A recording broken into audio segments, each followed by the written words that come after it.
Sir, खबर उत्तर प्रदेश में आपका स्वागत है और मैं हूं आपके साथ हिमांशु श्रीवास्तव। खबरों में आगे बढ़ने से पहले नजर डालते हैं हेडलाइंस पर। आज प्रधानमंत्री से मिलेंगे अंतरिक्ष यात्री कैप्टन शुभांशु शुक्ला। 25 अगस्त को आते हैं नौ लोकसभा में।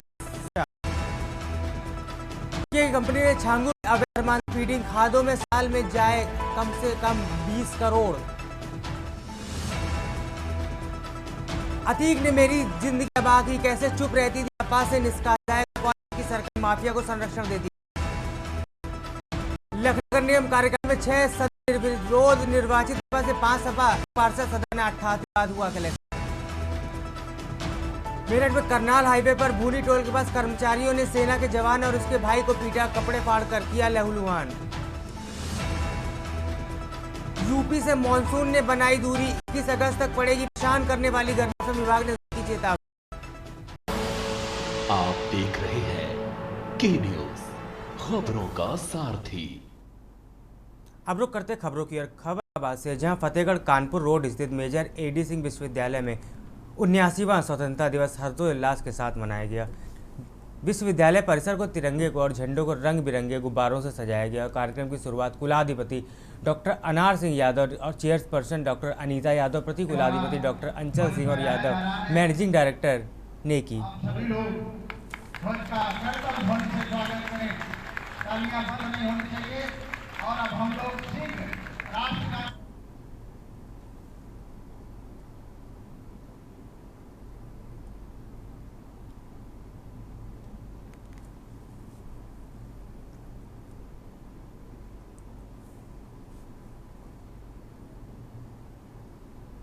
अहम जानकारी आपको लखनऊ से बता रहे हैं, जहां गोमती नगर विस्तार में सड़क हादसा हो गया है।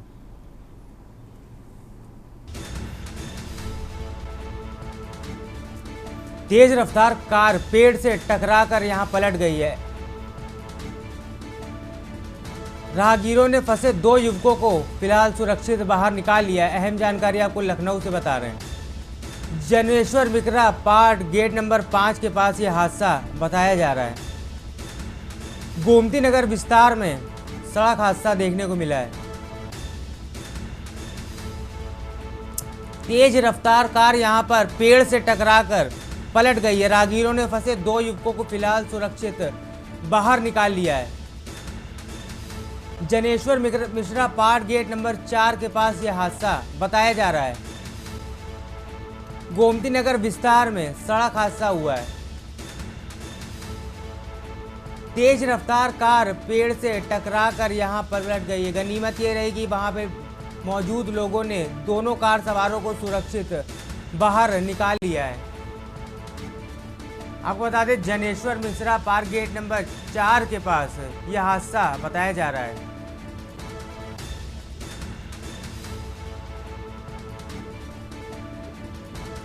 तेज रफ्तार कार यहां पर पेड़ से टकरा गई है।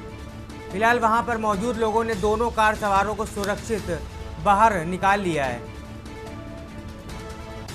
Janeshwar Mishra park gate number 4 के पास यह हादसा बताया जा रहा है।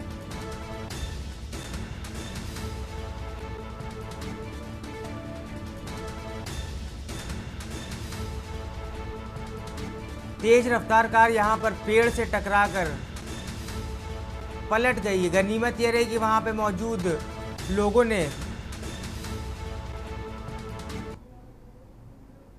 एक और अहम जानकारी आपको लखनऊ से बता रहे हैं, जहां पूर्व आईएएस के करीबी निकांत की आयकर जांच शुरू हो गई है। अहम जानकारी आपको इस वक्त की लखनऊ से बता रहे हैं, आयकर विभाग ने एसटीएफ से दस्तावेज भी मांगे हैं। मामले में निकांत के आवास व कार्यालय की दस्तावेजों की यहां पर जांच की जाएगी। इसके साथ ही निकांत को नोटिस भेजकर पूछताछ भी यहां पर की जाएगी। आपको बता दें, आयकर ने इन्वेस्ट यूपी में कमीशन खोरी रैकेट की जांच शुरू कर दी है। कंपनी निदेशक सौरभ सेठ के बारे में अहम जानकारी भी आयकर विभाग ने जुटाई है। इसके साथ ही कंपनियों में 10 वर्षों के लेन देन की भी इसके साथ जांच की जाएगी। अहम जानकारी आपको लखनऊ से बता रहे हैं, अब ईडी भी निकांत जय व सौरभ सेठ को नोटिस भेजेगा। ठिकाने पर छापों के बाद उन दोनों से पूछताछ करेगा आयकर विभाग। पूर्व आईएएस के करीबी निकांत की आयकर की जांच ईडी की तरफ से शुरू कर दी गई है। आयकर विभाग ने एसटीएफ से दस्तावेज भी मांगे हैं। निकांत के आवास व कार्यालय से मिले दस्तावेजों की जांच की जाएगी। पूर्व आईएएस करीबी निकांत की आयकर जांच शुरू हो गई है। आयकर विभाग ने एसटीएफ से दस्तावेज भी मामले पर मांगे हैं। निकांत के आवास व कार्यालय से मिले दस्तावेजों की यहां पर जांच की जाएगी। निकांत को नोटिस देकर पूछताछ भी आयकर विभाग की तरफ से शुरू होगी। आपको बता दें, आयकर ने इन्वेस्ट यूपी में कमीशन खोरी के रैकेट की जांच भी शुरू कर दी। अहम जानकारी आपको इस वक्त की लखनऊ से बता रहे हैं। कंपनी निदेशक सौरभ सेठ के बारे में भी अहम जानकारी जुटाई गई है। कंपनियों में 10 वर्षों की लेन देन की भी आयकर विभाग द्वारा जांच की जाएगी। अब ईडी भी निकांत जय व सौरभ सेठ को भेजेगा नोटिस। ठिकानों पर छापों के बाद पूछताछ करेगा आयकर विभाग। इस पर ज्यादा जानकारी के लिए हमारे साथ संवाददाता मनीष तिवारी जुड़ चुके हैं। मनीष जी, आपसे जानना चाहेंगे इस मामले को लेकर क्या अपडेट है आपके पास? जी, जिस प्रकार से देखा जाए, पूर्व आईएएस अभिषेक प्रकाश के करीबी हैं निकांत, जो इस वक्त जेल में है। और देखा जाए जिस प्रकार से इनके ऊपर जो है यूपी में कमीशन खोरी के आरोप लगे थे और जिसके चलते उनको पुलिस के द्वारा अरेस्ट किया गया था। हालांकि ईडी के ऊपर एक आरोप लगा था कि ईडी शांति रूप से बैठी हुई थी और जिसके चलते जो है निकांत ने जो है मौका देख करके जमानत ले ली थी। हालांकि वो दूसरे मामलों में अभी भी जेल में है, लेकिन जब इस मामले में जब उनकी जमानत हुई तब ईडी के द्वारा कुछ दिन पहले जो है लगातार कई ठिकानों पर जो है निकांत के छापे मारे गए थे और छापे मारने के दौरान जो है काफी दस्तावेज एकत्रित किए गए थे। साथ ही निकांत से पूछताछ के लिए ईडी के द्वारा जो है नोटिस जारी किया गया था। नोटिस जारी करने के बाद निकांत को से पूछताछ की जा रही है। उन दस्तावेजों को जो है निकांत के सामने रखा गया है जो ईडी के द्वारा उनके ठिकानों से बरामद किए गए। तो कहा जा सकता है कि इस प्रकार से निकांत के ऊपर ईडी के द्वारा अब काफी तेजी से जो है शिकंजा कसता हुआ दिख रहा है। जिस प्रकार से पूरा ये मामला था, काफी बड़ा कमीशन खोरी का मामला था, जिसके चलते जो है इसमें पूर्व आईएएस को भी इस पूरे मामले में सम्मिलित पाया गया था। साथ ही साथ देखा जाए तो सौरभ सेठ जो निदेशक है कंपनी से, उनसे भी पूछताछ कर अहम जानकारी जो है जुटाई जाएगी। तो कहा हर एक पहलू पर जो है ईडी के द्वारा सारी चीजों की पूछताछ की जा रही है। 10 वर्षों में क्या लेन देन निकांत के द्वारा किया गया है कंपनियों से या और अन्य दूसरी कंपनियों से, उन पर जो है ईडी के द्वारा जो है निकांत जैन से पूछताछ की जा रही है। अब ये देखना है कि और क्या क्या मामले निकल के सामने आते हैं। जी, बहुत बहुत शुक्रिया मनीष जी जानकारी देखने के लिए। इस वक्त की अहम जानकारी आपको लखनऊ से बता रहे हैं। पूर्व आईएएस के करीबी निकांत पर आयकर विभाग की जांच यहां शुरू कर दी गई है। इसके साथ ही आयकर विभाग ने एसटीएफ से इसके मामले में दस्तावेज भी मांगे हैं। निकांत के आवास व कार्यालय से मिले दस्तावेजों की आयकर विभाग की तरफ से जांच होगी।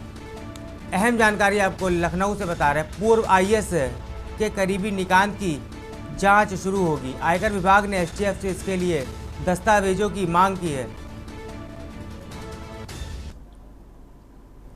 एक और अहम जानकारी आपको लखनऊ से ही बता रहे हैं, जहां ई रिक्शा अनियंत्रित होकर सब्जी के ठेले से टकरा गया है।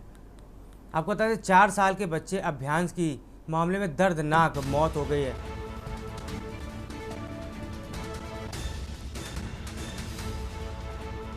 हादसे में 4 साल के बच्चे अभ्यांश की दर्दनाक मौत हो गई। बच्चा मां कोमल की गोद से सड़क पर सर के बल गिर गया। अहम जानकारी आपको बता रहे हैं। हादसे में मां कोमल समेत 2 अन्य लोग भी घायल हो गए हैं। हादसे में बिजनौर कमलापुर निवासी अरविंद का परिवार शिकार हो गया है। लखनऊ के सरोजनी नगर थाना क्षेत्र का ये मामला बताया जा रहा है।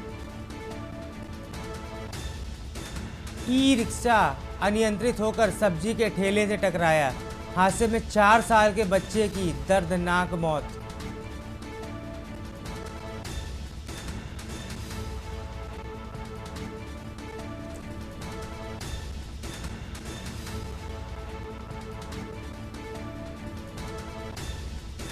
बच्चा मां कोमल की गोद से सड़क पर सर के बल गिर गया, जिसके बाद उसकी दर्दनाक मौत हो गई है। हादसे में मां कोमल समेत 2 अन्य लोग भी घायल हुए हैं। हादसे में बिजनौर कमलापुर निवासी अरविंद का परिवार शिकार हुआ है। लखनऊ के सरोजनी नगर थाना क्षेत्र का यह मामला बताया जा रहा है।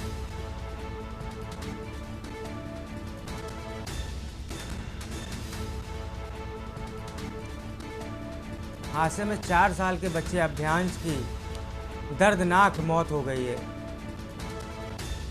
ई रिक्शा अनियंत्रित होकर सब्जी के ठेले से टकरा गया, जिसमें 4 साल के मासूम की दर्दनाक मौत हो गई है।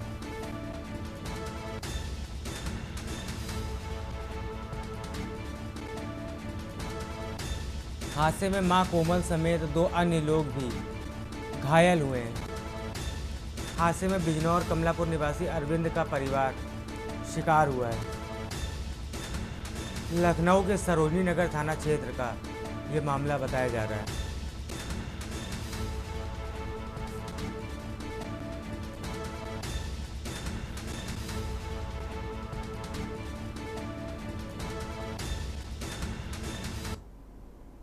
खबर कानपुर से, जहां घाटमपुर तहसील क्षेत्र के अमौली गांव में जन्माष्टमी के पर्व पर कई वर्षों से चले आ रहे प्रसिद्ध दंगल का शुभारंभ प्रदेश के कैबिनेट मंत्री राकेश सचान ने किया।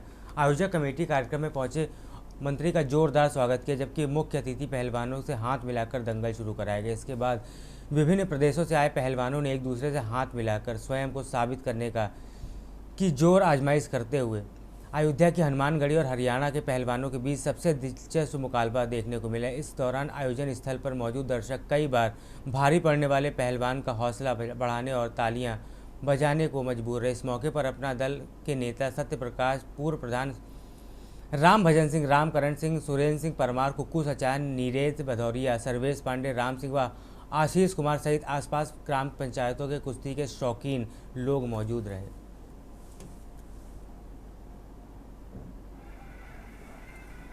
का आयोजन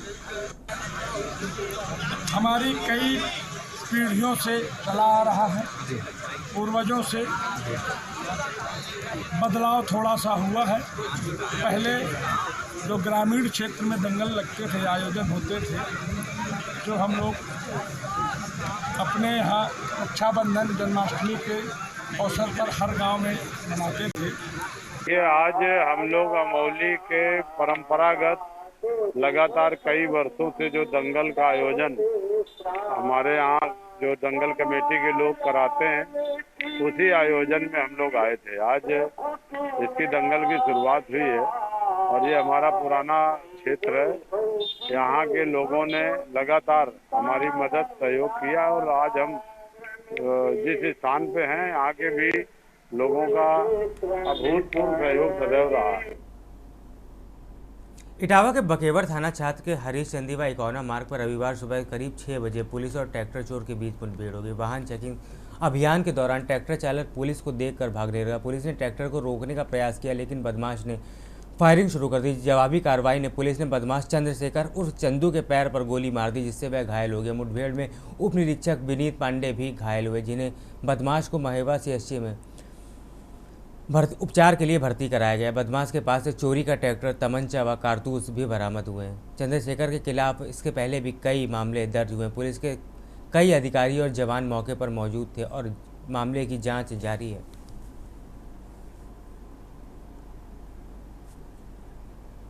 पुलिस को सूचना प्राप्त हुई कि एक अपने एक अन्य साथी के साथ घटना कारित करने को उद्देश्य से थाना क्षेत्र में आ रहा है। इस सूचना पर पुलिस द्वारा बैरियर लगाकर चेकिंग की गई तो यह अपने एक अन्य साथी के साथ ट्रैक्टर से आता हुआ दिखाई दिया। जिसे रोकने की कोशिश की गई तो इसके द्वारा पुलिस पार्टी पर फायरिंग की गई। जवाबी फायरिंग में इसके पैर में गोली लगी और इसका अन्य साथी भागने में सफल रहा, जिसकी तलाश की जा रही है। गिरफ्तार अभियुक्त का नाम चंदू उर्फ चंद्रशेखर पुत्र स्वर्गीय अंगद निवासी थाना क्षेत्र भरतना है। अभियुक्त के कब्जे से एक तमंचा 315 बोर, 3 खोखा कारतूस 315 बोर, 2 जिंदा कारतूस एवं एक ट्रैक्टर चोरी का बरामद हुआ है। इसके अन्य साथी की तलाश की जा रही, शीघ्र ही उसे भी गिरफ्तार करते हुए प्रकरण में कठोर विधिक कार्रवाई की जाएगी। खबर लखनऊ से, जहां यूपी एसटीएफ ने बताया कि शाहजहांपुर जिले में दिसंबर 2024 में हुए 50,000 के इनामी अभिषेक मौर्य उर्फ शेखर की हत्या के मामले में आरोपियों को कानपुर से गिरफ्तार कर लिया। गिरफ्तार आरोपी में कुलदीप दुबे, अभय कुशवाहा, अजीत युवराज कुशवाहा शामिल है। अभिषेक कुलदीप का करीबी था। कुलदीप की गर्लफ्रेंड को परेशान कर रहा था। इसी रंजिश में कुलदीप ने साथियों के साथ मिलकर उसकी हत्या कर शव को पनकी नहर में फेंक दिया था। वहीं हत्या के बाद कुलदीप अभिषेक बनकर उसकी पत्नी सालू से बात करता रहा ताकि उसे किसी को शक ना हो। सालू ने सोशल मीडिया पर वायरल शव की तस्वीर, हाथ पर बने टैटू, पति की पहचान और हत्या का मुकदमा दर्ज करा। इसके साथ ही एसटीएफ ने सभी आरोपियों को पकड़ लिया है और मामले की जांच जारी है।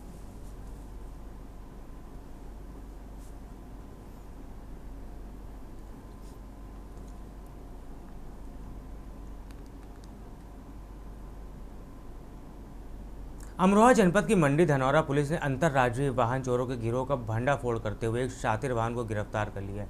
पुलिस ने आरोपी की निशानदेही पर दिल्ली, गाजियाबाद और बिजनौर से चोरी की गई 4 मोटरसाइकिलें और एक स्कूटी बरामद की, जिनकी अनुमानित कीमत लगभग 5 लाख रुपए बताई जा रही है। इस बड़ी सफलता पर क्षेत्राधिकारी धनौरा अंजलि कटारिया ने बताया कि आरोपी लंबे समय से वाहन चोरी की वारदातों में सक्रिय था और चोरी की गाड़ियों को बेचकर मोटा मुनाफा कमाता था। पुलिस ने टीम ने तत्परता से कार्रवाई करते हुए गिरोह की गतिविधियों का खुलासा कर इलाके में फैली दहशत को खत्म कर दिया। पुलिस अब फरार अन्य साथियों की तलाश में जुट गई है।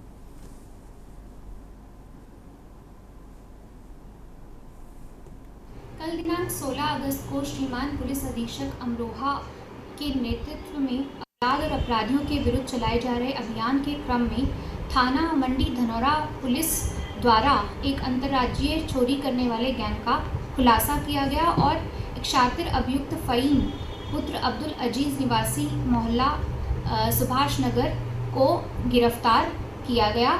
अभियुक्त के कब्जे से दिल्ली, बिजनौर और गाजियाबाद से चुराए गए 4 मोटरसाइकिल और एक स्कूटी 2 पहिया वाहन की बरामदगी की गई।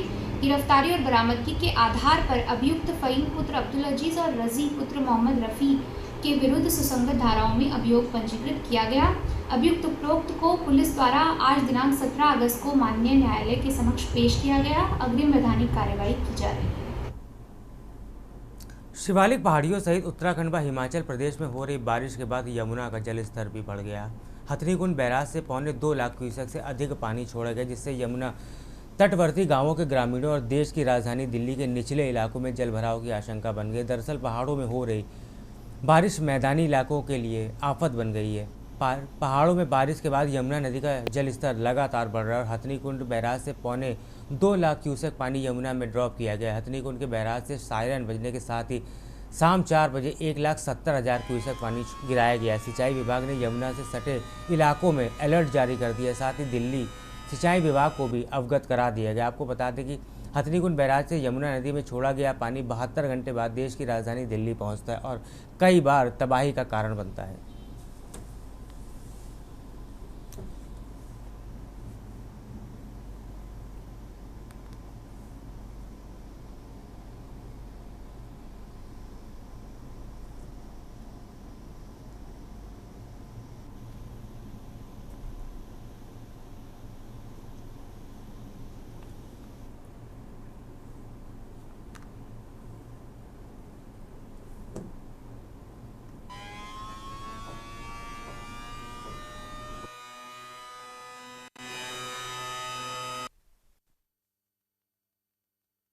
खबर अलीगढ़ से, जहां नगर निगम ने शुरू किया है स्वच्छ अलीगढ़ स्वस्थ अलीगढ़ अभियान। अभियान का शुभारंभ सेंटर पॉइंट से हुआ है। अलीगढ़ सांसद सतीश गौतम और महापौर प्रशांत सिंघल, नगर आयुक्त प्रकाश मीणा ने जन आंदोलन की नींव रखी। आपको बता दें, स्वच्छ अभियान के तहत शहर की 5 प्रमुख सड़कें, railway road, Rasalganj, center point, Marris road, Dodhpur और जमालपुर को पूरी तरह कचरा मुक्त बनाने का वहां पर लक्ष्य रखा गया। इसके साथ ही 100% डोर टू डोर कूड़ा संरक्षण को भी वहां पर सुनिश्चित किया जाएगा। आपको बता दें, जन आंदोलन में अलीगढ़ वासियों की भागीदारी भी ज़रूरी है। इसके साथ ही जनप्रतिनिधि, व्यापार मंडल, एनजीओ ने स्कूल कॉलेजों की भागीदारी भी ज़रूरी कर दी है।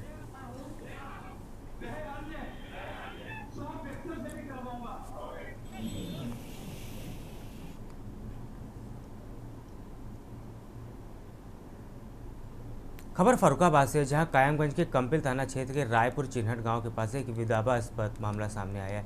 आपको बता दें, जन्माष्टमी के पावन अवसर पर ग्राम प्रधान मोहम्मद समी ने बाढ़ पीड़ितों के बीच राहत सामग्री का वितरण कराया। आरोप है कि इस दौरान भोजन के नाम पर नॉनवेज बिरयानी बंटवाई गई, जिससे गांव के बाढ़ पीड़ितों में शामिल शाकाहारी, खासकर आराध्य भगवान कृष्ण के लिए व्रत रखने वालों की धार्मिक भावनाएं काफ़ी हद तक आहत हो गई हैं। बताया जा रहा है कि जन्माष्टमी के दिन गांव की कई महिलाएं और पुरुष व्रत पे थे। ऐसे में जब राहत सामग्री के रूप में बिरयानी में मांस के टुकड़े निकले तो लोगों में रोष फैल गया। ग्रामीणों ने जब इस ग्राम प्रधान को इस बारे में फ़ोन करके जानकारी दी तो उन्होंने कहा, फेंक दो, खाने की ज़रूरत नहीं है। गाँव वालों ने उसे जानबूझकर की गई धार्मिक भावनाओं से खिलवाड़ करना ठहराया। घटना को लेकर स्थानीय लोगों में काफ़ी नाराज़गी देखने को मिल रही है और प्रशासन ने मामले की उचित कार्रवाई की मांग भी की जा रही है। फिलहाल मामला सोशल मीडिया और गाँव में चर्चा का विषय बना हुआ है।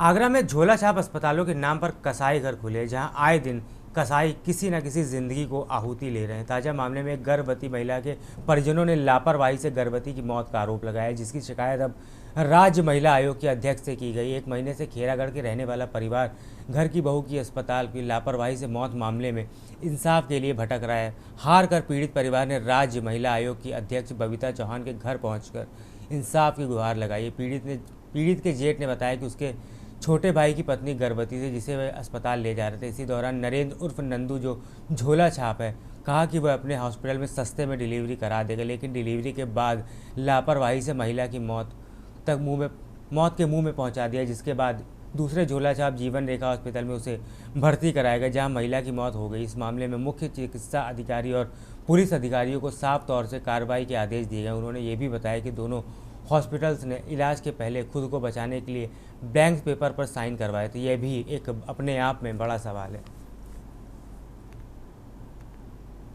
हम लोग आए थे, मेरे छोटे भाई का बीवी थी, उसको हम बच्चा होने को था, मैं उसको दवा खाने लेके गया तो मेरे को नंदू उर्फ नरेंद्र मेरे को रास्ते में मिला। उसके बाद मैं उसके हॉस्पिटल में गया, हॉस्पिटल लेके गया था। मैं अपने यहाँ पे इलाज अच्छा करा दूंगा, कम पैसों में करा दूंगा। अपने यहाँ लेके गया, उसके बाद में ऑपरेशन कराने के लिए मेरे को आईटी हॉस्पिटल लेके आया रोहता नहर पे। उसके बाद में आधा ऑपरेशन होने के आधा घंटे बाद ही वो लेके यहाँ से खिरागढ़ चला गया। जी बिल्कुल, ये केस आया है और ये सुबह से वहाँ एक खीरागढ़ विधानसभा में एक भाकर गांव है, जहाँ ये आसपास के भी कई गांव के बहुत अच्छे लोग, प्रमुख लोग वहाँ बैठे हुए हैं। तो ये एक केस था कि एक महिला थी जो प्रेग्नेंट थी, और प्रेग्नेंट होने के बाद वो एक किसी गांव वालों ने जैसा समझा कि एक डॉक्टर के पास उसको लेके गए, लेकिन वो डॉक्टर नहीं था, वो झूला छाप जैसे होते हैं, वो उसको लिया, उन्होंने बताया, उसने उसको उसी किया अपने यहाँ, उसका ऑपरेशन भी किया उसने। ऑपरेशन करने के बाद उस महिला की हालत सीरियस हो गई। सीरियस होने के भी वो घंटे भर बाद उसको किसी अपने ही दूसरे किसी हॉस्पिटल में ले गया। खबर कौशाम्बी से, जहां प्रयागराज के कयारी थाना क्षेत्र के परवा बजहा खुर्रामपुर गांव में भगवान श्री कृष्ण के विसर्जन के दौरान 2 पक्षों में जमकर मारपीट हो गई। धक्का मुक्की के बीच कुछ दबंगों ने जानलेवा हमला कर दिया, जिसमें महिलाएं, पुरुष और बच्चे गंभीर रूप से घायल हो गए। पीड़ित पक्ष ने आरोप लगाया कि मारपीट के दौरान महिलाओं के कपड़े भी फाड़े गए हैं। घटना का वीडियो सोशल मीडिया पर तेजी से वायरल हो रहा है। पुलिस मामले की जांच में जुट गई। ग्रामीणों में घटना को लेकर भारी आक्रोश भी देखने को मिल रहा है।